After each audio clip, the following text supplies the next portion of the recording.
à tous et merci de prendre le rendez-vous du grand format de ce dimanche 7 février 2021. L'animation de la vie politique se poursuit dans la ferveur qui est celle de la période préélectorale au Bénin. Les mouvements et formations politiques s'activent petitement sur le terrain pour prendre une part active aux consultations électorales du 11 avril prochain. Hier samedi à Cotonou, les membres de la direction exécutive nationale du Parti Union progressiste ont rencontré la presse pour partager avec ces hommes des médias leur appréciation de l'évolution des choses avant, pendant et après la clôture des dépôts de dossiers de candidature à la Sénat. L'honorable Sedami Medegan Fagla est députée à l'Assemblée nationale et membre de la direction exécutive nationale de l'UP. Elle sera sur ce plateau dans la deuxième partie de cette émission. Ensemble, on décrypte l'actualité politique nationale vue par son parti Union progressiste. À sa suite, nous aurons deux hommes pour parler des activités du FAC, le Front d'action pour la continuité. Depuis sa création en septembre 2020, les militants du FAC et le coordonnateur national Salman Karim travaillent pour l'obtention d'un taux de participation d'au moins 70% à l'élection présidentielle. Hier samedi à Sakété, le FAC a donné le top de sa rentrée politique. Eh bien, Pierre Tchanou et Raliou Ariloye sont respectivement secrétaire général et porte-parole du Front d'action pour la continuité. Ils viendront nous décliner les enjeux de la présidentielle et les résolutions de leur rentrée politique. Gardez donc votre position d'écoute. Vous les entendrez dans la deuxième partie de cette émission. La première démarre avec le journal dont voici le sommaire. L'actualité nationale avec ce congrès extraordinaire du Parti du Renouveau démocratique de Maître Adrien Humbedi. Hier samedi, le PRD a entériné le choix de Patrice Talon comme candidat à la présidentielle du 11 avril prochain. Surprise pour surprise, le chef de l'État en personne a marqué sa présence à cette rencontre politique. Emma Rodonou nous vient de Porto-Novo avec plus de détails dès le début de ce journal. Et puis cette séance de prière pour la nation et pour le chef de l'État, l'idée vient de la Fondation Malherossou en collaboration avec l'Union islamique du Bénin et le patriarche Karim Da Silva. Le but visé est d'implorer sur le Bénin la grâce et la protection divine en cette période électorale sensible. Les hommes en uniforme sont aussi répartis avec des lauréats, nous dira Ulrich Gaba. À suivre également les explications de la police républicaine au sujet de l'attaque perpétrée contre la personne de Galiou Soglo, candidat à l'élection présidentielle du 11 avril et fils de l'ancien président de la République, Nicéphore Dieudonné Soglo. Les faits remontent à la nuit du vendredi 5 février dernier, alors qu'il se rendait à sa ferme dans la commune d'Aboumé-Calavi. Retour sur les faits avec Roger Tawes, porte-parole de la police républicaine. Voilà pour le sommaire. Bienvenue. Bonjour à tous. Patrice Talon est candidat à sa propre succession. Il est également candidat du Parti du Renouveau démocratique de Maître Adrien Humbedi. Ce choix a été entériné hier samedi à la faveur du congrès extraordinaire du Parti Arc-en-Ciel qui s'est tenu à Porto-Novo. Un congrès qui a d'ailleurs connu la visite surprise du chef de l'État, Patrice Talon. Reportage Emma Rodonou et Barnabé Vincent.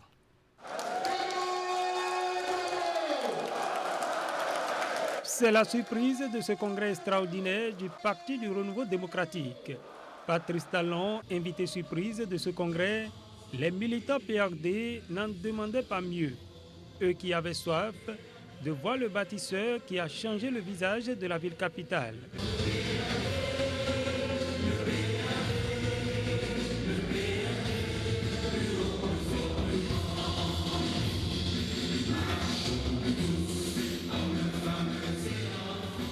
L'objet de ce congrès était d'officialiser la décision de la direction exécutive nationale en accord avec les militants de porter son choix sur le candidat Patrice Talon pour la présidentielle du 11 avril 2021. La direction exécutive nationale a décidé en sa séance du 26 janvier 2021 de vous proposer, chers membres du bureau politique, de soutenir la candidature du président Patrice Atanam Guillaume Talon.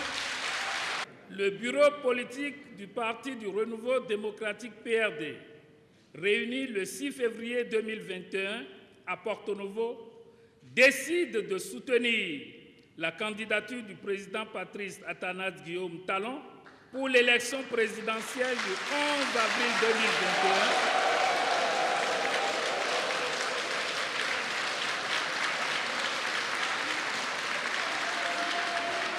Aléa Jacques Taès, Patrice Talon est le candidat du PRD pour la présidentielle du 11 avril 2021. Un bien grand honneur que Patrice Talon apprécie à sa juste valeur. Quand bien même il y a des divergences ces dernières années entre le PRD et Patrice Talon, ce dernier n'a pas caché son admiration pour ce grand parti et par ricochet pour son président, Maître Adrien Humbedji. Mais quelle est la relation, le sentiment le plus fort entre les êtres vivants? Est-ce la relation rationnelle ou la relation affective? La relation affective. Et c'est pour ça qu'une divergence rationnelle n'est pas une trahison. Seule la divergence affective peut être considérée parfois comme telle. J'ai toujours été donc un fidèle du président Humbedji et un fidèle du PRD. Parce que la fidélité est d'essence affective. La fidélité n'est pas d'essence rationnelle. Si je suis ici parmi vous aujourd'hui, c'est fort de cela. Parce que je sais que je suis bienvenu ici dans ce temple. Je sais aussi que le choix peut être fait. Autant il est rationnel, je sais aussi qu'il est affectif aussi. Pour Maître Adrien Humbedji, le Parti du Renouveau démocratique a fait le meilleur choix en décidant de renouveler sa confiance à Patrice Talon. Merci d'avoir porté le parti aussi haut. Merci de l'avoir porté aussi haut dans l'abnégation, dans le sacrifice, dans l'oubli des malentendus et des frustrations. Le discours que nous avons entendu, le message que nous avons entendu du chef de l'État est un message qui est de nature à raviver, à réveiller notre enthousiasme et notre foi dans le devenir de notre parti. Non, nous n'avons pas fait fausse route, nous avons servi le Bénin. La décision de soutenir Patrice Athanase Guillaume Talon a donc du sens. Nous voulons aller de l'avant pour le bien du pays, pour le bien de cette région, pour le bien du parti. Cette décision n'est pas seule d'une oligarchie, elle est notre décision à tous. Notre choix n'est pas un choix d'humeur, un choix de simple émotion, c'est un choix de raison pour aller de l'avant. Le 11 avril 2021 n'est plus loin et le Parti du Renouveau démocratique compte entièrement jouer sa partition aux côtés du candidat Patrice Talon. On s'intéresse maintenant à cette sortie médiatique effectuée hier matin par les leaders du parti Union progressiste. Au centre des discussions, le regard que porte cette formation politique sur la période préélectorale en cours au Bénin. Et pour l'occasion, les conférenciers ont salué la bonne marche du processus devant permettre à terme l'organisation à bonne date de la présidentielle du 11 avril prochain. Voici maintenant le compte rendu que nous propose Herman Anyamboso sur des images de Elvis Tonokwe. Vous constatez avec nous que l'opposition et la société civile n'en sont pas aujourd'hui à réclamer des choses aussi élémentaires en démocratie que des élections à bonne date. La période de dépôt des dossiers de candidature à l'élection présidentielle du 11 avril relève désormais du passé. Et s'il est une autre étape attendue de la classe politique béninoise, en l'occurrence de l'Union progressiste, et suivant le calendrier établi par la Sénat, c'est bien la publication d'une liste des candidatures validées tenant compte des tests en vigueur. Les leaders de l'Union progressiste n'en rêvent pas mieux pour la tenue à bonne date du rendez-vous électoral présidentiel et plus encore, l'enracinement de la démocratie béninoise.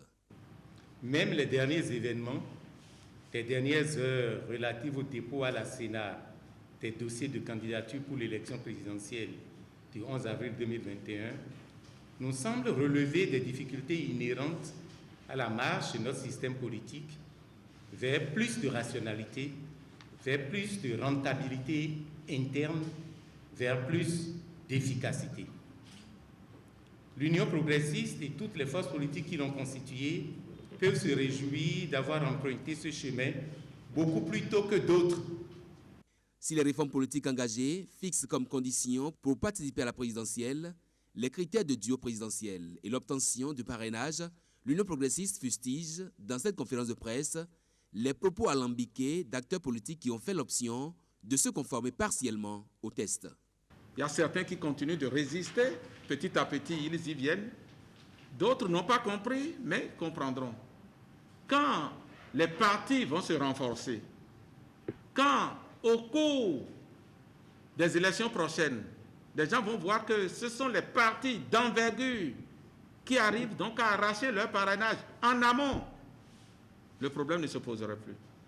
Je vais plus loin. Un camarade a dit, est-ce que pour que la fête soit belle, il ne faut pas vraiment leur donner? Oui, ok, on veut leur donner. Mais ceux à qui on veut donner refusent. On fait comment? L'Union progressiste fait le constat amer d'une classe de l'opposition à Patrice Talon plus que jamais divisée et qui peine à se conformer aux lois en vigueur. Par exemple, certains de nos élus ont décidé de parrainer le duo qui serait issu du parti dénommé les démocrates. Ils ont dû garder leur fiche jusqu'au dernier moment, sans savoir exactement quel duo parrainer dans l'imbroglio qui a été orchestré au sein de ce parti et de ses alliés. Il y a encore, hélas, dans notre pays,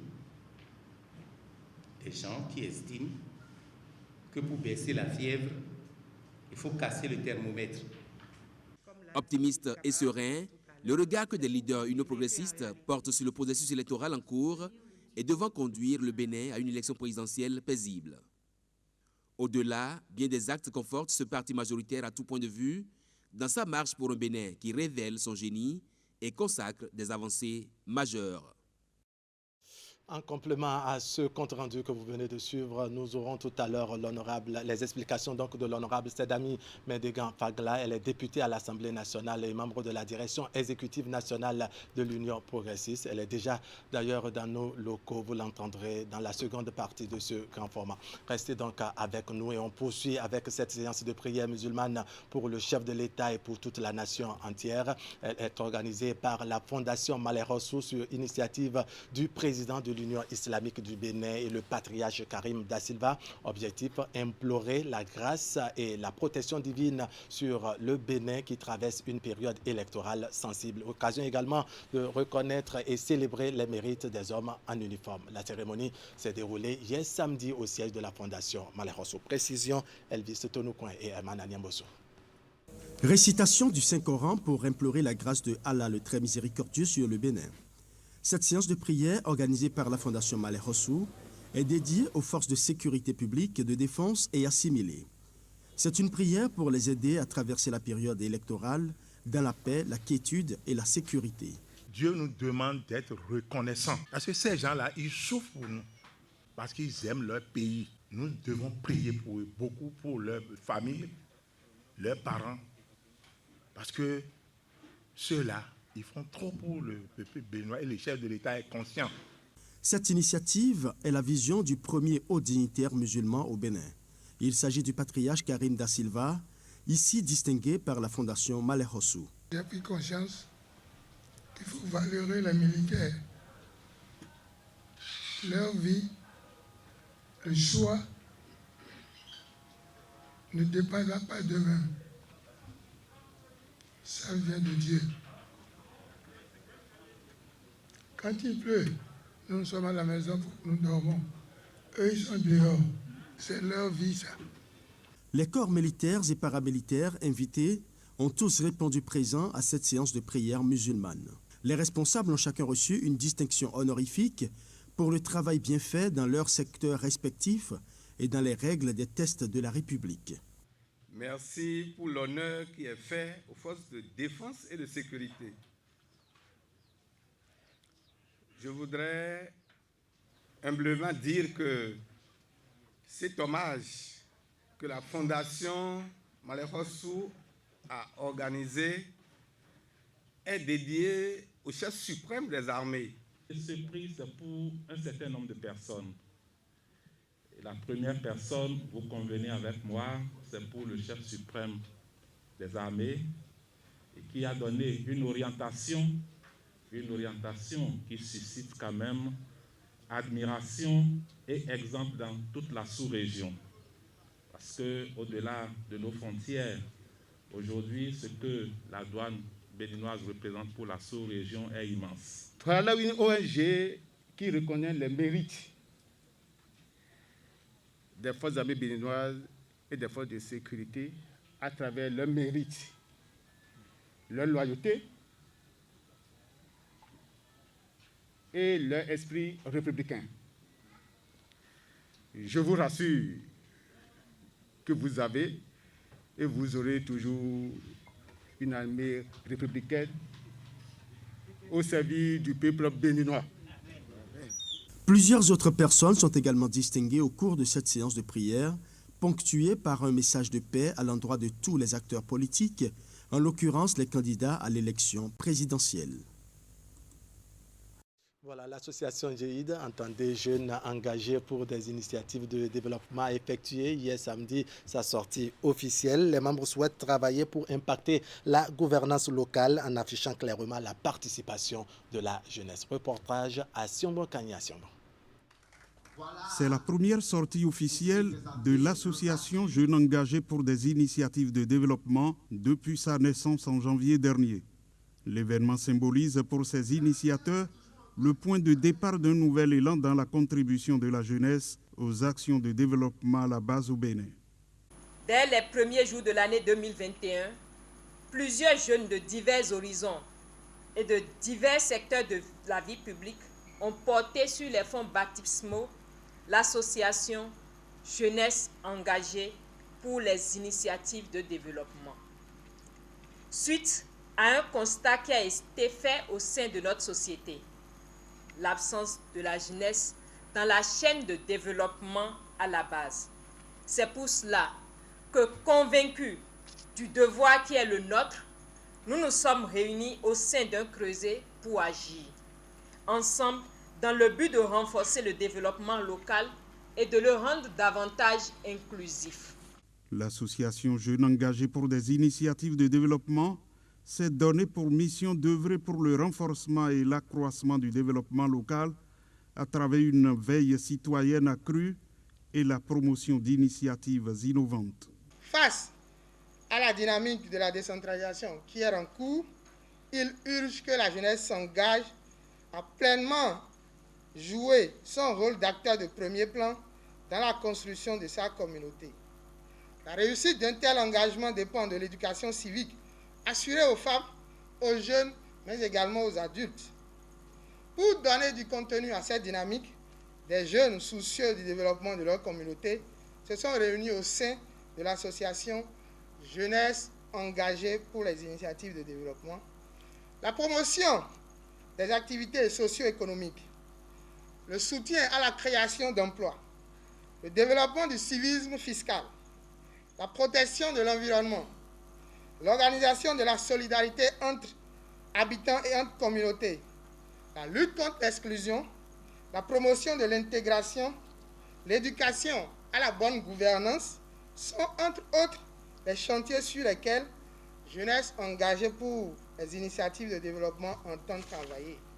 C'est une initiative qui nous réjouit parce que tout ce qui touche à la décentralisation nous va droit au cœur. Si l'Allemagne a pu marquer une résilience dans ces moments de crise économique, c'est à cause de la qualité de la décentralisation de ce pays.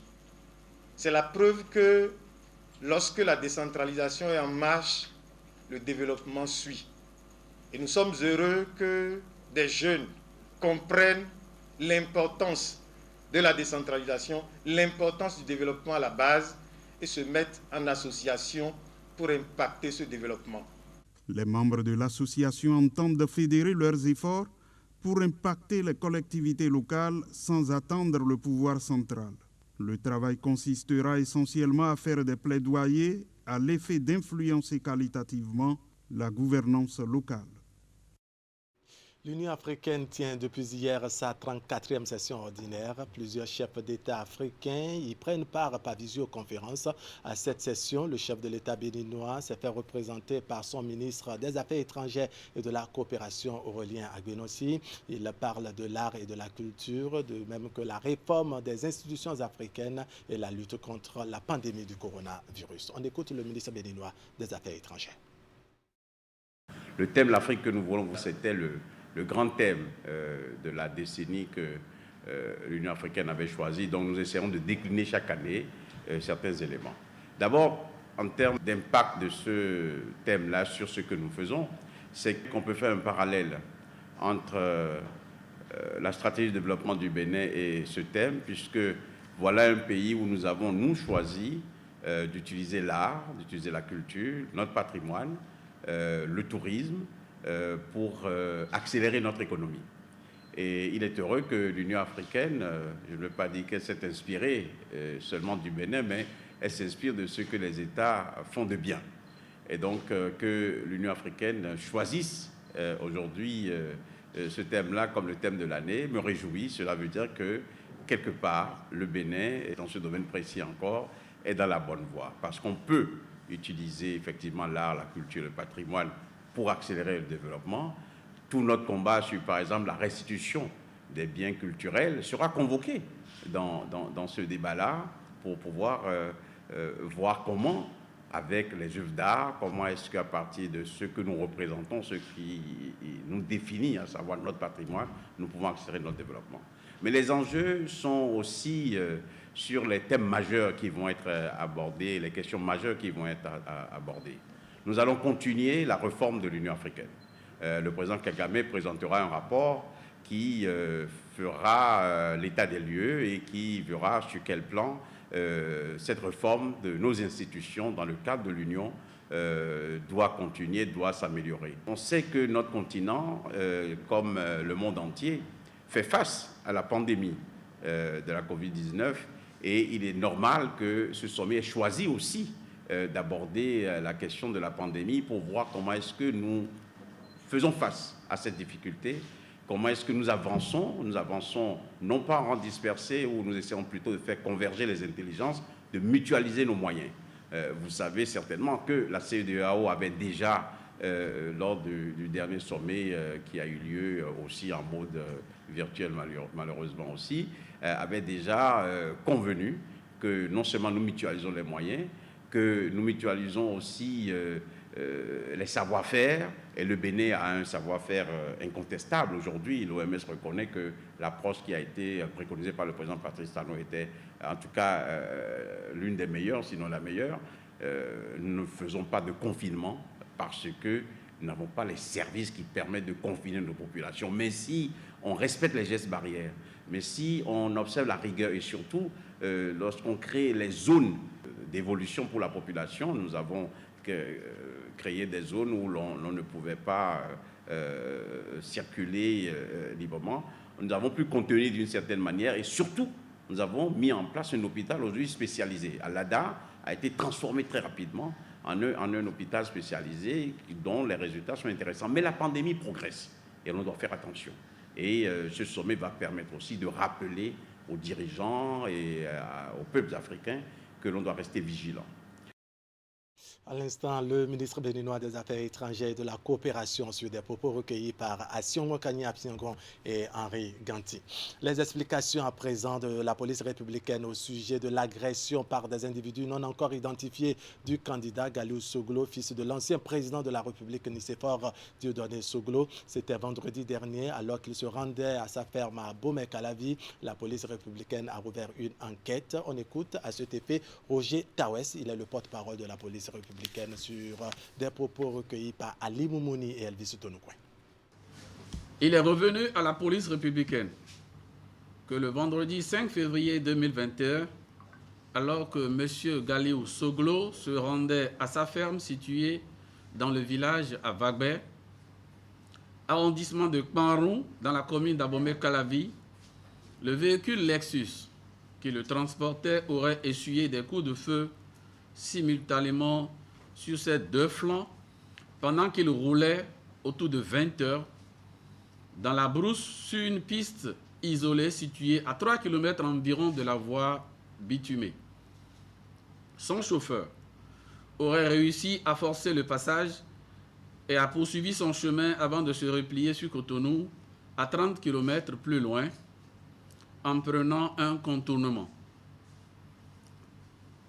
Instruite par le procureur de la République près le tribunal de première instance d'Abomey-Calavi, la police républicaine a aussitôt ouvert une enquête de flagrance et s'est portée sur place pour les constatations et une reconstitution des faits en présence du conducteur.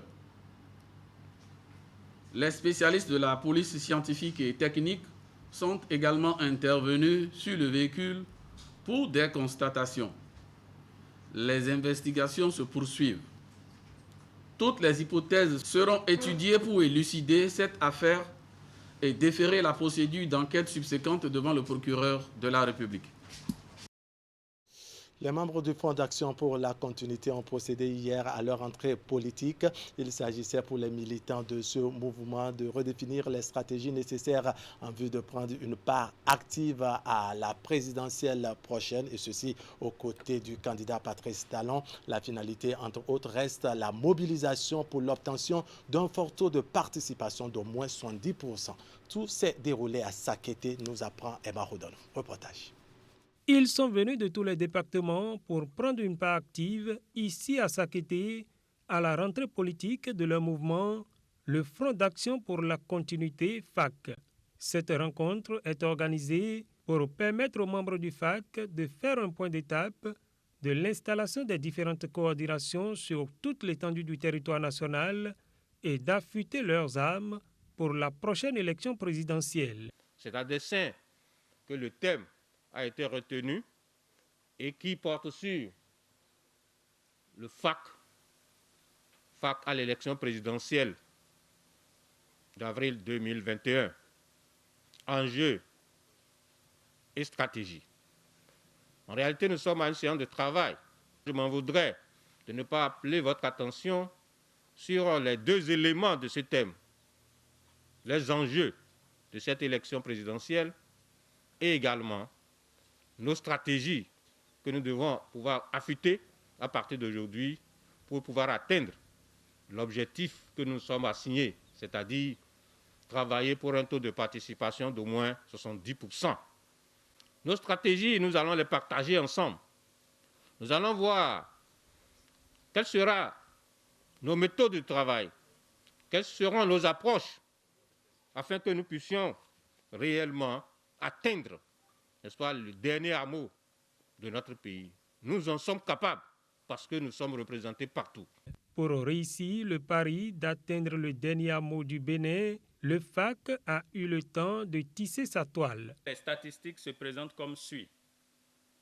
12 coordinations départementales composées de 143 membres. 82 coordinations communales composées de 965 membres. 515 coordinations d'arrondissement composées de 6137 membres. 2851 coordinations de villages et de quartiers de ville composées de 33 974 membres. Fort de ces militants, dont le nombre s'accroît de jour en jour, et des stratégies qu'il a définies au cours de cette séance de travail, le Front d'action pour la continuité se dit prêt pour le combat électoral à venir. Il est désormais clair que les militants et sympathisants présents à cette rentrée politique sont particulièrement déterminés à faire du Front d'action pour la continuité l'une des chevilles ouvrières de la transparente et brillante réélection de son Excellence Patrice Talon, ainsi que celle de la garantie de la poursuite des idéaux par lui prônés. Pour ce faire, ils ont par ailleurs décidé d'œuvrer inlassablement à la préservation de la paix en ne cédant jamais à la provocation sous aucune forme, avant, pendant et après l'échéance présidentielle en perspective. Chez les membres du Front d'action pour la continuité, l'engagement est pris de faire de la prochaine élection présidentielle une fête.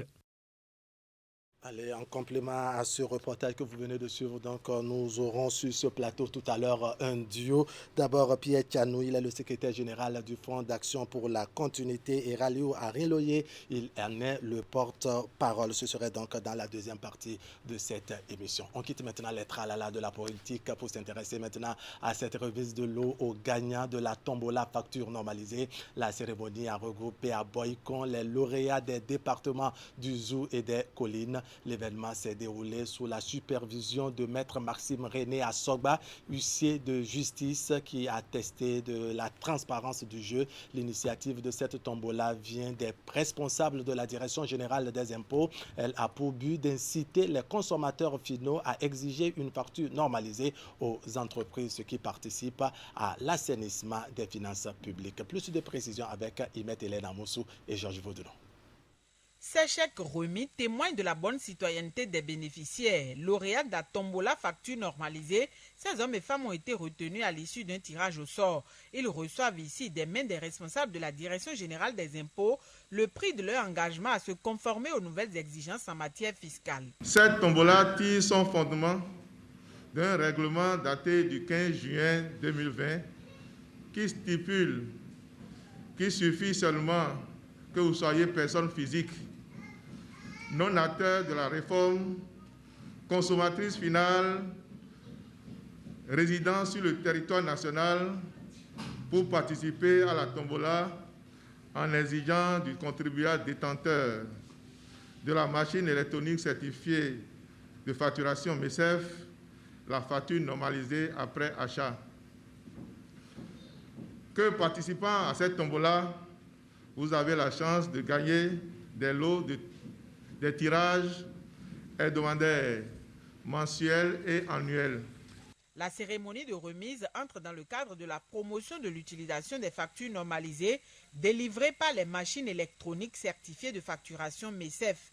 La réforme entreprise à la Direction générale des impôts vise à assainir les finances publiques. Elle a permis d'augmenter les recettes fiscales sans augmentation des taux d'imposition. Les factures normalisées, c'est des factures classiques, mais en sus des notions classiques que comporte une facture, ont des mentions particulières. Et ces mentions particulières sont au nombre de 3. Il y a le NIM de la machine, il y a le code QR et il y a la signature MECEF de la DGI. Ce sont ces 3 éléments qui authentifient la facture et qui lui donnent le caractère de facture normalisée. Et avec les factures normalisées, chers concitoyens, vous êtes sûrs que la TVA que vous payez au cours de vos transactions, de vos opérations d'achat de biens et de services, vous êtes sûr que cette TVA sera versée dans les comptes du trésor public. L'aventure a commencé il y a 3 mois, celle de parcourir le territoire national pour la remise des lots aux gagnants et par la même occasion, inciter les citoyens, opérateurs économiques, petites, moyennes entreprises et autres à l'utilisation des machines électroniques certifiées de facturation MECEF. Après l'étape de Boycon pour le compte des départements du Zou et des Collines, les responsables de la Direction générale des impôts ont mis le cap sur Parakou. Ce serait tout pour cette première partie que je vous remercie d'avoir suivi. L'information continue sur ce grand format. On va observer une page publicitaire, le temps d'installer par ici notre première invitée. Elle annonce Dami Mendegan Plagala, membre du parti Union Progressiste. A tout de suite. Un garde qui dort jamais chez nous, vous dira-t-on. Mais ça arrive dans n'importe quelle structure de sécurité et sur n'importe quel continent. Quelle que soit la qualité de la formation ou du recrutement, l'humain présente parfois des défaillances. C'est pour pallier à cela que Benin Tracking Security, entreprise visionnaire, a inventé un nouveau concept de sécurité qui allie l'électronique à l'humain avec des outils comme le rondier qui maintient l'agent en état constant de veille et de vigilance, notre salle de contrôle, une technique au Bénin, le bouton panique, moyen d'alerte efficace en cas de menace, et notre anti-intrusion avec lequel vos locaux deviennent des forteresses infranchissables, BTS réinvente la sécurité au Bénin. Essayez-nous, vous nous adopterez pour toujours. Benin Tracking Security, le pionnier de la sécurité moderne au Bénin. Infoline 00229 21 31 68 72 67 15 80 41. Vous êtes nombreux à nous faire confiance. Vous êtes plus d'un demi-million de personnes impactées par nos kits solaires à travers tout le Bénin. Pour vous et avec vous, nous construisons au jour le jour un univers dans lequel l'énergie n'est plus un luxe destiné à une catégorie privilégiée. Vos attentes constituent notre force. Le besoin est grand et nous l'avons compris. Et parce que votre besoin grandit, nous aussi nous grandissons. Afin de vous apporter toute l'expertise que vous méritez, nous agrandissons notre parc de solutions. Phoenix rejoint désormais Mobisol et Power Corner au sein d'une unique entité filiale du groupe Engie, leader mondial des énergies renouvelables. Engie Énergie Access Bénin. J'agis avec Engie. Grâce à vous, j'ai vu de belles histoires d'amour. J'ai suivi de grands matchs de football.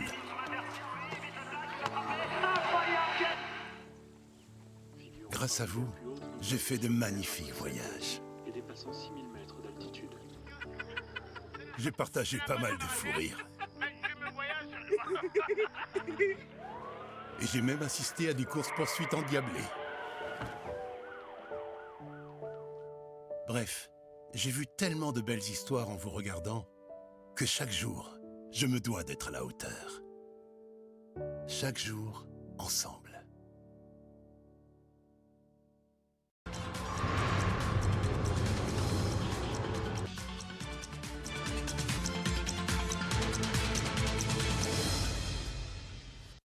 Allez, nous ouvrons la deuxième partie de cette émission avec la page invitée qui reçoit pour vous ce dimanche l'honorable Sedami Medegan Fagla. Elle est députée à l'Assemblée nationale et membre de la direction exécutive nationale du parti Union progressiste. Honorable, bonjour. Bonjour, monsieur Alipara. Merci d'avoir accepté notre invitation. Hier samedi, donc, votre parti, l'Union progressiste, les leaders et autres membres donc, de la direction exécutive nationale du parti ont rencontré les professionnels des médias à l'effet sans doute d'apporter la lecture, l'analyse et l'appréciation du parti Union progressiste sur l'actualité politique en cours, avant, pendant et même après le dépôt des dossiers de candidature au niveau de la Sénat. Concrètement, qu'est-ce qui vous a motivé? Pourquoi cette sortie?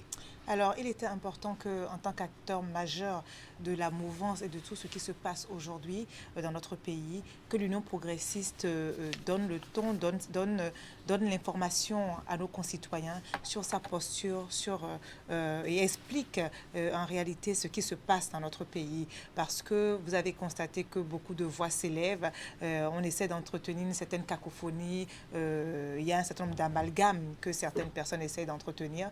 Et il était important qu'en tant que premier parti du Bénin, l'Union progressiste puisse rectifier le tir.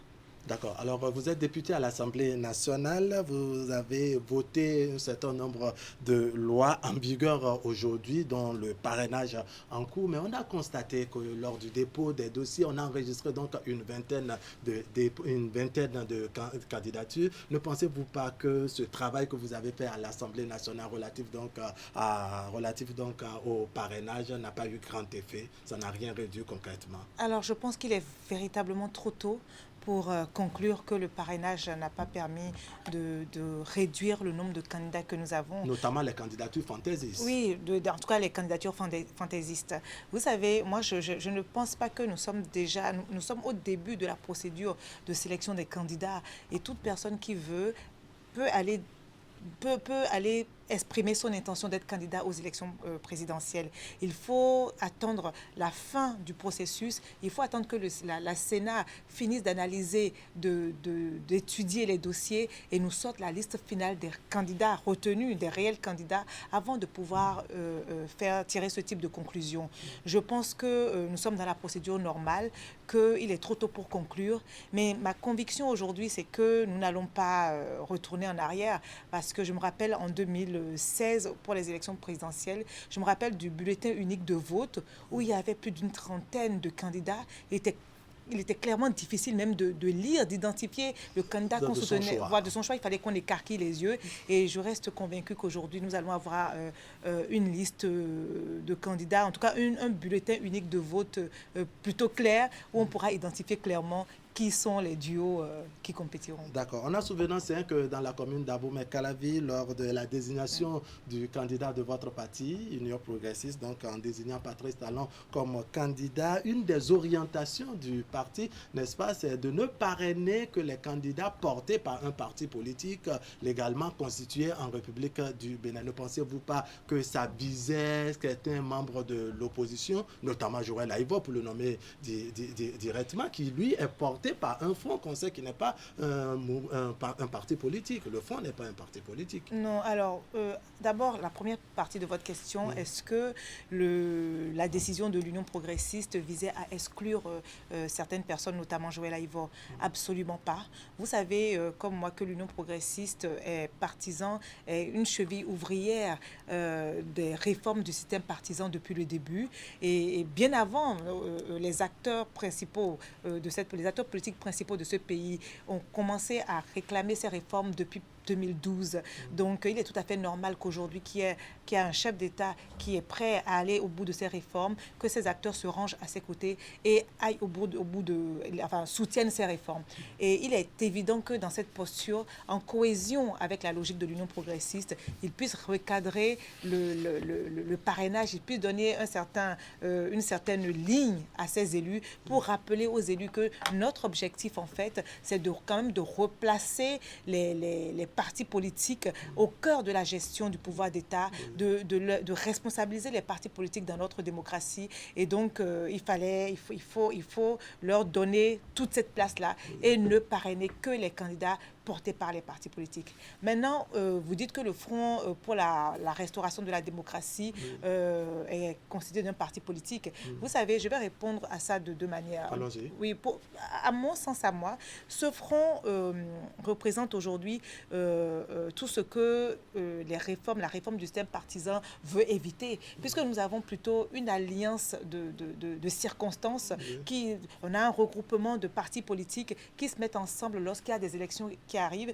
et qui se disloquent à la fin des élections. Et il faut voir comment ça se passe, la difficulté justement, la pagaille, les difficultés qu'on peut avoir lorsqu'on est dans ce type de regroupement, puisque dans la même journée, moi j'ai vu passer trois communiqués pour sanctionner 3 duos différents. Donc je pense que c'est quelque chose que nous avons décidé d'éviter dans notre pays et que ça a des inconvénients que nous avons pu observer. Deuxièmement, je voudrais rappeler que les acteurs composant ce regroupement, ce front, ont quand même tenu des discours qui rejettent complètement les réformes aujourd'hui, qui rejettent le parrainage. Ils ont dit à maintes reprises, même au moment à l'instant où ils déposaient leur dossier à la Sénat. Moi, j'étais là, j'ai entendu certains dire directement, je n'ai pas regardé à la télé, j'ai entendu certains dire directement que même si on leur offrait le parrainage, ils refuseraient. Or, le parrainage, le parrain n'a pas apporté son formulaire vers la personne qui en a besoin. C'est à la personne qui en a besoin d'aller chercher le parrainage. Est-ce que vous avez noté au niveau de l'Union progressiste, n'est-ce pas, une démarche de l'opposition, notamment des membres des démocrates, vers vous pour chercher le parrainage? Vous savez, on se parle entre députés parce que chacun a géré ça de sa manière. Et au moment où, la première chose, c'est qu'au moment où certains collègues, y compris moi-même, nous avons été retirés de notre parrainage, nous avons dit haut et fort que nous étions prêts à parrainer les acteurs de l'opposition. Je sais que certains partis de l'opposition, certains acteurs des différents partis de l'opposition que nous avons ont contacté certains collègues mais nous attendons, on est obligé d'attendre la fin de la comptabilité par la Sénat pour savoir lesquels ont réussi à avoir les 16 nécessaires pour compétir. Mais je peux affirmer que des collègues ont parrainé l'opposition. D'accord. Est-ce qu'il y a cette force au niveau de la mouvance présidentielle ou de la majorité présidentielle n'a pas influencé ce qui s'est passé au niveau de l'opposition, le cafouillage qu'on a noté au niveau de l'opposition? nous sommes trop occupés. Je pense que, en tout cas, l'Union progressiste, et je pense au BER aussi, nous, acteurs de la mouvance, sommes trop occupés à organiser ce qui va se passer chez nous pour nous occuper de ce qui se passe chez les autres. Peut-être que des directives ont été données, n'est-ce pas, à l'effet d'affaiblir davantage l'opposition. Absolument, on n'a pas le temps. Vous savez ce que l'opposition... En les empêchant d'avoir le parrainage. Ah non, non, on ne les a pas empêchés d'avoir le parrainage certains ont proclamé haut et fort qu'ils n'en veulent pas. Donc nous n'avons pas à aller vers eux à les supplier pour leur donner le parrainage.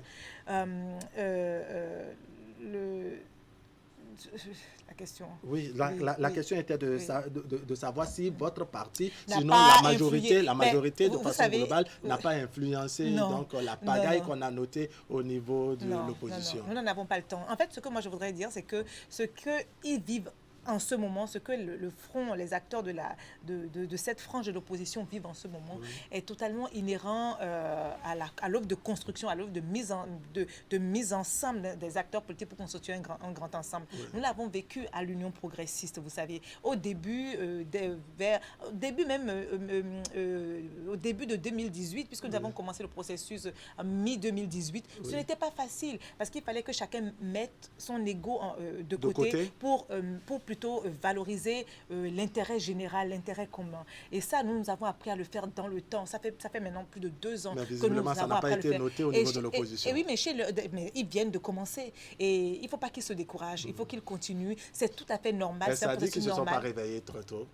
Ce n'est pas qu'ils ne se sont pas réveillés très tôt, c'est qu'il faut du temps. Aujourd'hui, il faut du temps pour un être humain pour accepter de laisser de côté ses propres ambitions et pour ne porter que l'ambition du parti. Vous comprenez ce que je veux dire? Donc, à partir de ce moment-là, il faut du temps. Nous sommes des Béninois, on sait comment ça se passe et on connaît les différents acteurs qui composent la France de l'opposition. On connaît leur ambition et il leur faut du temps. En fait, tout ce que moi je vois aujourd'hui, c'est qu'il leur faut du temps pour apprendre à se connaître, apprendre à vivre ensemble. Et la démocratie a besoin de ça. Donc, ils se donnent le temps, qu'ils ne se découragent pas. Alors, Patrice Talon est candidat à sa propre succession. Il est également le candidat de l'Union progressiste. Mais la bonne nouvelle pour votre parti UP, c'est le choix de la colistière, Mariam Talata Chabizime, n'est-ce pas? Mais qui elle-même se dit être surprise que le choix soit porté sur sa personne. Comment cela s'explique? Oui, en fait, on peut comprendre aisément. D'abord, c'est une surprise agréable pour elle et pour nous tous. Mais cela s'explique aisément par le fait que vous avez tous observé le processus de désignation, en tout cas de choix du candidat à la vice-présidence. Et les deux partis avaient chacun un candidat elle n'était pas parmi ces deux candidats-là retenus par les deux partis. Nous avons été en négociation, les deux partis ont été en négociation avec chacun son candidat. Mais il s'est avéré que chaque parti est resté cramponné aux intérêts partisans, ce qui est tout à fait normal. Nous n'avons pas... en fait, c'est quelque chose de positif qu'il faut noter dans la réforme du système partisan, puisque ça a permis aujourd'hui de dépasser les clivages personnels pour ne soutenir que les intérêts du parti. Du coup, nous sommes tombés dans une situation de blocage. Il y a eu un statu quo et il a fallu arbitrer. Et le grand arbitre a donné un critère qui pourrait départager tout le monde, pour départager les deux partis. Et ça a été le critère genre. Et lorsqu'on parle de critère genre, le choix a été porté sur une personne qui est à compétence égale avec les deux prétendants initiaux et qui a les qualités nécessaires, les valeurs morales et surtout toute l'histoire militante derrière pour briguer ce poste. Donc, c'est un choix heureux pour nous. Moi, en tant que femme, j'en suis particulièrement heureuse. D'abord parce que c'est une personne de qualité, de compétences avérées. Et également, c'est un fort signal pour la représentation pour nous, parce que toutes les filles de ce pays, toutes les petites filles, les plus âgées, les plus vieilles, se reconnaîtront en elles et sauront que maintenant c'est possible. Alors, à l'Assemblée nationale, on taxe vous, les députés, d'être monocolores parce qu'il n'y a pas l'opposition en votre sein. Est-ce qu'avec ce que nous avons vécu au moment du dépôt des dossiers et la question du parrainage dans le rang de l'opposition, nous ne tendons pas vers une élection présidentielle sans opposition? Non. Absolument pas. Nous avons pendant les 2 derniers jours ou 3 derniers jours, il y a les différents partis politiques de l'opposition sont partis à la Sénat déposer des dossiers. Donc il ne faut pas réduire l'opposition aux démocrates, aux partis les démocrates. Les FCBE ont été déposés leurs dossiers, même d'autres partis se réclamant de l'opposition ont été déposés leurs dossiers. S'agissant des démocrates, nous avons vu toute la journée, nous avons vu plusieurs duos se réclamant de cette frange-là aller déposer leur dossier. Moi, je suis persuadée que même si certains parmi eux ont rejeté le parrainage, d'autres ont fait la démarche nécessaire pour l'avoir. Je pense qu'il faut patienter, attendre que la Sénat finisse de comptabiliser. De faire son travail avant de faire les déclarations qu'il faut. Voilà. Honorable Médégan Fagla, votre mot de conclusion très rapidement. Mon mot de conclusion, c'est que je suis de nouveau persuadée, j'ai la conviction quand même que l'élection présidentielle prochaine se fera avec la mouvance, mais également avec les partis de l'opposition. Honorable Médégan Fagla, merci d'être passé sur le plateau du grand format. Je rappelle, vous êtes député à l'Assemblée nationale et membre de la direction exécutive nationale du parti Union progressiste. Je vais vous accompagner avec cette page publicitaire. Le temps maintenant d'installer le duo Pierre Tchanou, qui est le secrétaire général du Fonds d'action pour la continuité. Avec lui, nous allons parler des activités du FAC. À tout de suite. Bonne nouvelle, la semaine généreuse évolue. Maintenant, la nouvelle semaine généreuse, c'est instantané, comme le café. N'attendez pas que les images ne coupent pour recharger. Désormais, dès que vous vous réabonnez avant la fin de votre abonnement, vous profitez de 7 jours offerts à la formule supérieure. Et ça, immédiatement. Par exemple, si vous vous réabonnez à la formule Évasion, vous aurez directement accès à 7 jours offerts à la formule Évasion Plus. Et si vous choisissez la formule Évasion Plus, on vous offre 7 jours à tout Canal+. Génial, non? Une question? Un conseil? Le service client Canal+ est toujours à vos côtés. Ça y est, le nouveau jeu Tombola Comtesse est là. Après le premier jeu qui a fait de nombreux gagnants, le département Comtesse Innovation de ILBB, avec sa nouvelle gamme de boissons, vous revient.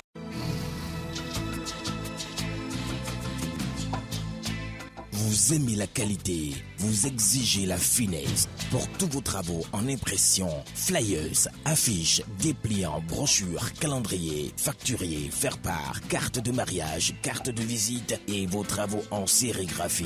Une seule adresse, l'imprimerie du groupe de presse Fraternité qui vous propose des prix défiant toute concurrence. Imprimerie Fraternité, c'est une équipe dynamique avec du matériel de dernière génération capable de vous produire en quantité, qualité et avec célérité. Imprimerie Fraternité, nous sommes situés à Ménotin dans l'avant de la station Sonacop. Contact 97 60 79 34 95 34 10 47. À l'imprimerie du groupe de presse Fraternité, la qualité est garantie.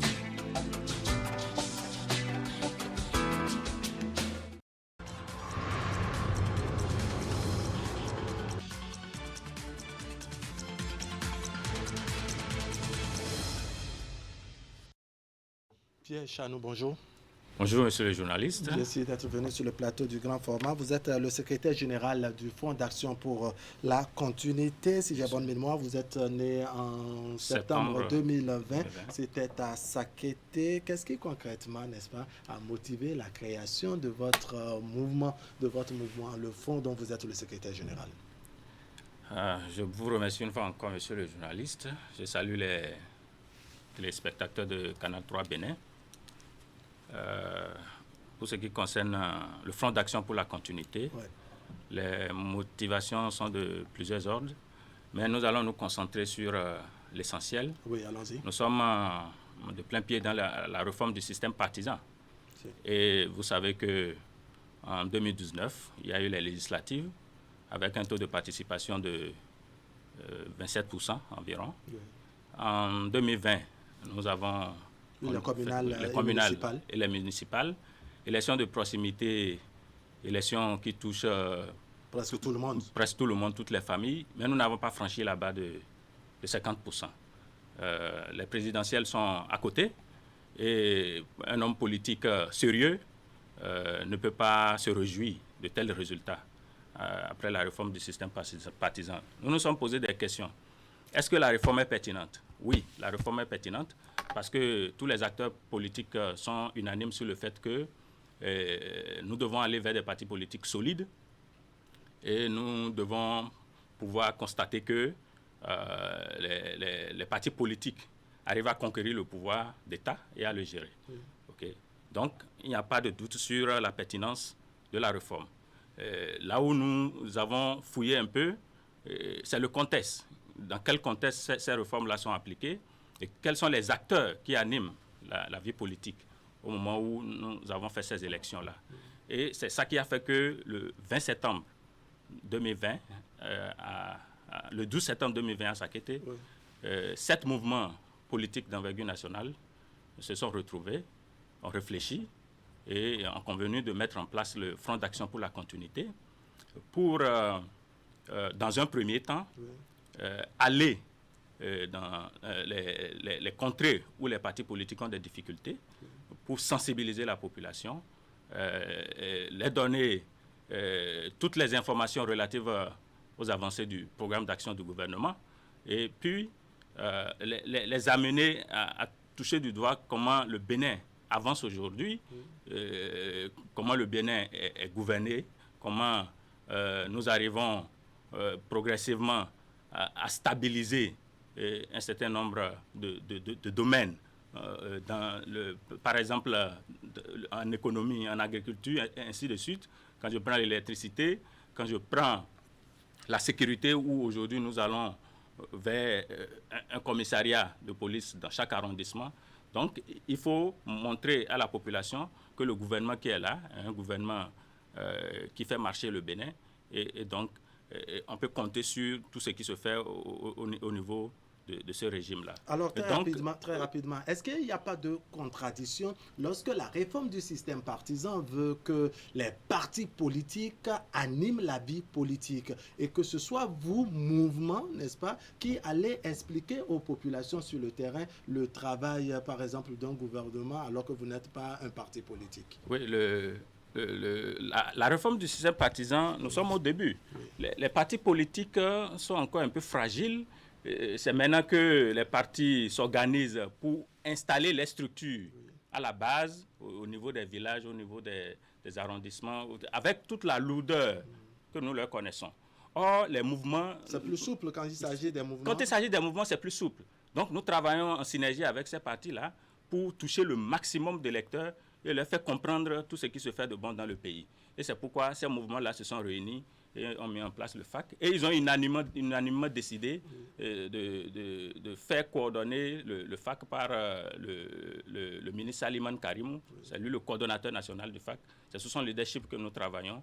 Et ça nous amène aujourd'hui à couvrir tout le territoire national. Après la création, on a noté certaines tournées coordonnées donc par le ministre Salman Karim. À l'heure actuelle, quelle est votre envergure sur le territoire national? À l'heure actuelle, l'envergure donc du Fonds d'action pour la continuité, c'est quoi concrètement sur le territoire national? Nous pouvons nous réjouir de ce que nous couvrons toutes les communes. Le FAC est présent dans toutes les communes du Bénin. On en a 77 au Bénin. On en a 77, mais nous avons réussi à installer 82 coordinations communales. Parce qu'au niveau de Cotonou, où on a une densité de la population, une densité qui n'est plus à démontrer. On a subdivisé le territoire en 4. Au niveau de Porte-Nouveau, au niveau de l'UME, précisément à Porte-Nouveau, on a fait pareil. Ça nous a conduit à 82 coordinations communales qui comptent 965 membres. Au niveau des arrondissements, nous avons installé 515 coordinations d'arrondissement qui comptent 6137 membres. Au niveau des coordinations de villages et de quartiers de ville, nous avons pu installer 251 qui comptent 33 974 membres. C'est-à-dire qu'aujourd'hui, nous avons environ près de 40 000 messagers, des gens convaincus, prêts à aller au front pour qu'au soir du 11 avril 2021, nous pouvons atteindre notre objectif, celui de réélire le chef de l'État, le président Patrice Talon, avec élégance, de manière légale et légitime, avec un taux de participation d'au moins 70%. Alors, est-ce que vous êtes écouté sur le terrain? Ce serait là ma dernière question très rapidement à vous. Qu'est-ce que vous êtes écouté sur le terrain lorsque vous faites le travail, cette sensibilisation et cette déclinaison donc, des actions du programme d'action du gouvernement? Est-ce que vous êtes écouté? Oui, c'est évident. Cela, vous voyez même à travers les statistiques que j'ai présentées, l'adhésion est facile, est libre. Et c'est ça qui a fait que nous avons eu de facilité à installer toutes les structures sans difficulté. Là où il y a encore quelques réglages à faire, c'est dans le jour et le mono. Et dans les jours à venir, ça va se régler. Et ça nous garantit une couverture totale du territoire national. Donc l'adhésion est vraiment parfaite au niveau de la population. Alors Pierre Tchanou, merci d'être venu sur le plateau du grand format. Je rappelle qu'hier samedi à Sakété, votre fonds, le Fonds d'action pour la continuité, a procédé à sa rentrée politique et c'était sous la thématique de le FAC et la présidentielle de 2021, enjeux et perspectives. On aura ce détail avec Raliou Ariloye. Lui, il est le porte-parole du FAC. Ce serait donc en complément à vos explications. Restez avec nous, on va observer une pause publicitaire. Vous êtes nombreux à nous faire confiance. Vous êtes plus d'un demi-million de personnes impactées par nos kits solaires à travers tout le Bénin. Pour vous et avec vous, nous construisons au jour le jour un univers dans lequel l'énergie n'est plus un luxe destiné à une catégorie privilégiée. Vos attentes constituent notre force. Le besoin est grand et nous l'avons compris. Et parce que votre besoin grandit, nous aussi nous grandissons. Afin de vous apporter toute l'expertise que vous méritez, nous agrandissons notre parc de solutions. Phoenix rejoint désormais Mobisol et Power Corner au sein d'une unique entité filiale du groupe Engie, leader mondial des énergies renouvelables. Engie, énergie Access Bénin. J'agis avec Engie.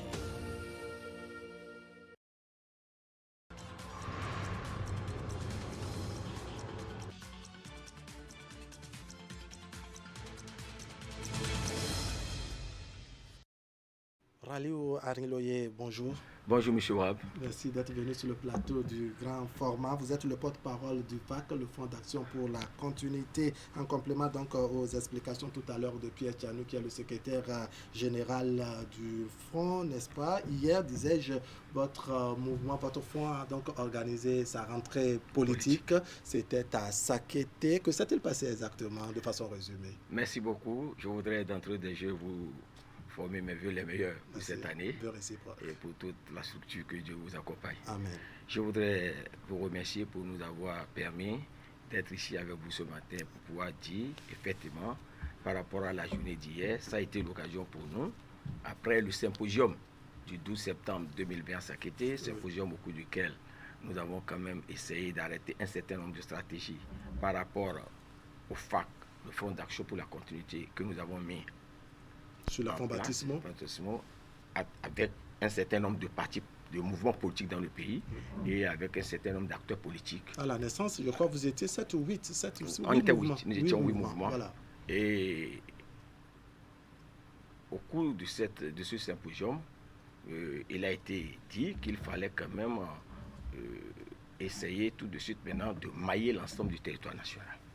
Donc une lettre mission devait être adressée à tous les acteurs sur le terrain.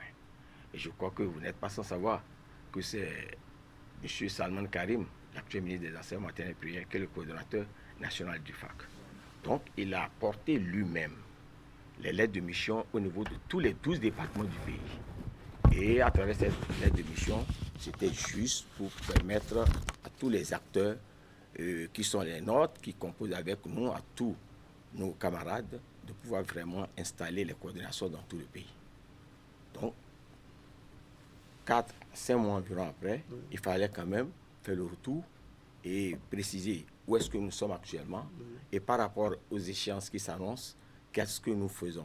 D'accord. Alors, en faisant ce point hier à Sakété, qu'est-ce que vous avez retenu? Qu'est-ce qui a été fait durant les 5 mois après la naissance du FAC? Tous les 77 délégués provenant des 77 délégués provenant de tous les 12 départements de notre pays ont fait le point à travers leurs coordinateurs départementaux.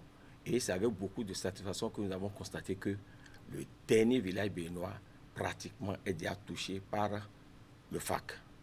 Et il fallait maintenant se donner une nouvelle mission. Il faut maintenant faire d'autres pas. C'est ce que vous avez parlé, c'est ce que vous avez appelé redéfinir les stratégies. Redéfinir les stratégies, nous dit maintenant, après cette étape, qui a été quand même une étape reluisante, une étape qui nous a permis de savoir que la mission assignée à toutes les coordinations ont pu correctement aboutir sans grande difficulté, en dehors bien sûr de 2 départements où pour des contraintes de calendrier qui se chevauchaient avec d'autres activités, les gens n'ont pas pu aller jusqu'au bout. Sur environ 12 départements sur l'ensemble du pays, je crois que le FAC est présent dans presque tous les villages du Bénin. Et après cette étape maintenant, nous avons défini maintenant que nous devons nous retrouver désormais maintenant sur le terrain avec les camarades qui sont partis maintenant pour d'autres missions. Cette fois-ci, nous voulons aller plus loin en essayant maintenant d'élargir les bases. Ça a été les points essentiels de notre rentrée politique. Comment élargir les bases du FAC en touchant toutes les forces vives de notre pays, en touchant toutes les couches de notre société, pour que ce que le coordinateur national nous a dit, pour dire nous devons atteindre le dernier hameau du Bénin. Mais tout en atteignant le dernier hameau du Bénin, nous devons aussi physiquement toucher tous les habitants de ces hameaux-là, leur passer le message du FAC qui consiste à ramener nos populations dans la danse avec tout ce que nous avons connu comme raté avec les élections, faible mobilisation pour les élections législatives et communales. Oui. Je crois que celui qui est passé avant moi vous l'a bien dit. Oui. Et c'est avec beaucoup de regrets qu'on s'est dit, écoutez, les populations commencent de plus en plus à se désintéresser de la chose politique. Alors est-ce que vous vous sentez écouté sur le terrain quand on sait que la question du parrainage, par exemple, vient réduire le nombre de candidats à la présidentielle, est-ce que vous sentez les populations motivées à même de sortir le 11 avril pour voter massivement tel que vous le souhaitez? Je vous avoue que pendant tout le périple du coordinateur national qui était entouré du ministre Salman Karoum, pour pouvoir porter la lettre de mission lui-même à tous les coordinateurs départementaux, c'est avec beaucoup de liesse que nous avons quand même rencontré les acteurs sur le terrain. Et c'est avec beaucoup d'engagement et de détermination que ces mêmes acteurs maintenant ont pu installer toutes les coordinations au niveau de toutes les communes, au niveau des arrondissements et des villages. Maintenant, il s'agira maintenant de leur expliquer les réalisations du gouvernement, de leur montrer les raisons pour lesquelles ils doivent voter pour le candidat Patrice Talon le 11 avril 2021. Même si on n'est pas encore là. Non, je ne le dis pas de manière précipitée, c'est tout juste pour vous fixer un peu sur nos objectifs. Donc, nous voulons sensibiliser massivement les populations autour de nos objectifs et faire en sorte que nous puissions avoir un taux de participation d'au moins 70% à l'élection d'avril 2000. Quel est l'intérêt d'avoir le taux de participation au moins de 110%? Vous savez, nous voulons que le président soit élu de manière légale et légitime. Nous voulons quand même faire de cette élection une liesse populaire. Nous voulons montrer la vitalité de la démocratie béninoise. Vous savez que ce n'est plus à démontrer que nous sommes quand même le berceau de la démocratie. C'est-à-dire que si le chef de l'État, candidat à sa propre succession, est élu, par exemple, avec un taux de participation de 40%, il n'est pas légal ni légitime. Tout ce que vous dites là est bon, mais nous voulons aller au-delà. C'est ça. Notre objectif, c'est d'aller au-delà. C'est de faire en sorte qu'il y a l'adhésion populaire, de faire en sorte que tout ce que le gouvernement a pu réaliser dans tous les domaines aujourd'hui a touché, a impacté nos populations dans leur vie, dans leur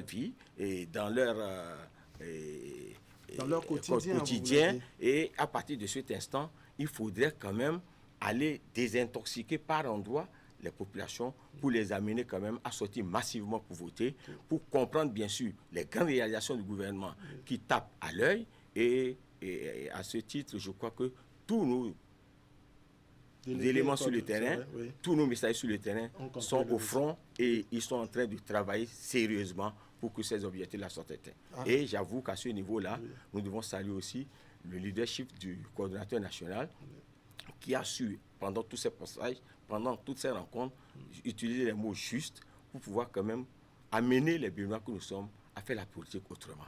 Vous savez que tout ce que nous avons fait jusque-là nous l'avons fait quand même sur la base du volontariat, sur la base de l'engagement des uns et des autres. Ça n'a pas été fait à coup d'argent, mais je dis que le minimum qu'on doit faire avec l'argent, nous le faisons, mais on commence par mettre un peu dans la conscience du Béninois que vous ne pouvez plus continuer à faire la politique rien qu'à cause de l'argent. À cause du franc CFA. Raliou à Riloyer, c'est bien ça. Merci d'être passé sur le plateau du grand format. Je rappelle, vous êtes le porte-parole du FAC. Le FAC, c'est le Fonds d'action pour la continuité. Je vais vous accompagner avec la revue de presse hebdomadaire signée aujourd'hui Narcisse Alossé. Merci.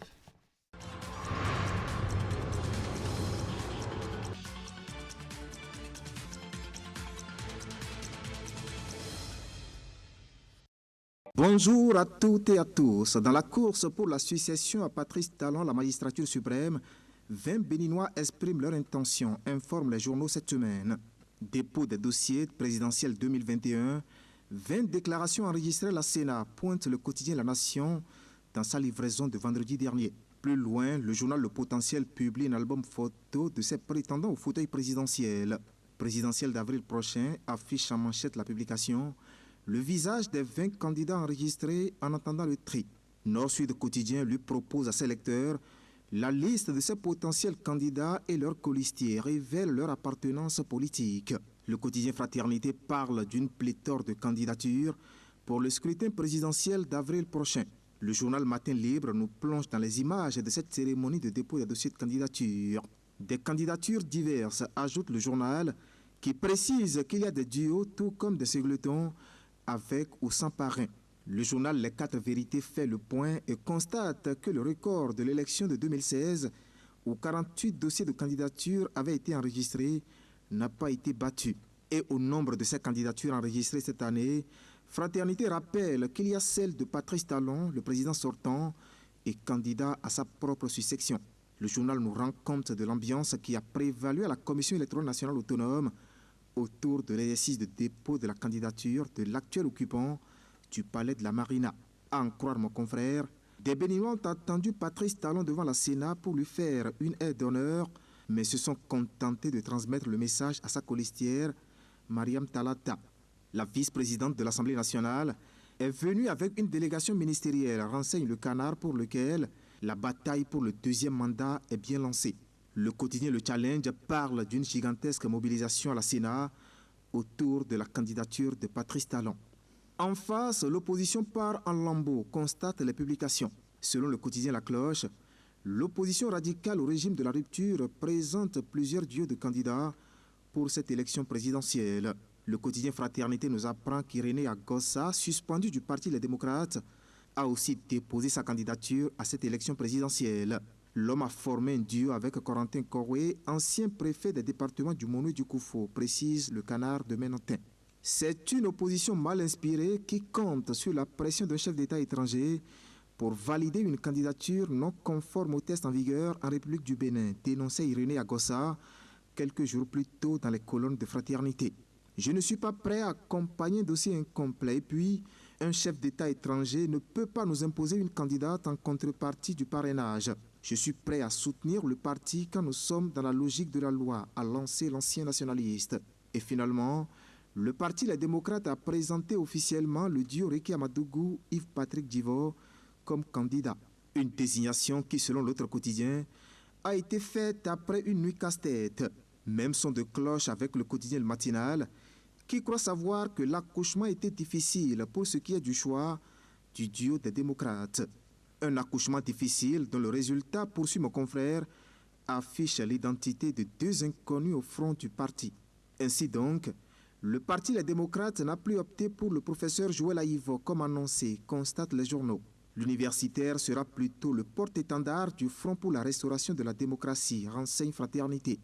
Il forme un duo avec Moïse Kérékou, ajoute mon confrère, pour qui l'opposition radicale est partie pour rater le coach. Un avis que semble partager le quotidien Le Challenge. Confusion, indécision, cafouillage au sein de l'opposition. FRD, les démocrates s'enfoncent et se retrouvent au creux de la vague, peut-on lire à la 2 de 1 du journal dans sa parution de vendredi. En revanche, note le quotidien Matin Libre, c'est toujours le flou autour d'autres potentiels candidats à cette élection présidentielle. Le journal placarde les photos de Sabi Korogoné, candidat Zanaï, Soumano Toleba et Valentin Aditi Khoudé écrit en gros titre que ces voies légales restent toujours indécises pour la présidentielle de 2021. C'est comme dans un jeu d'échecs, commente le quotidien Fraternité.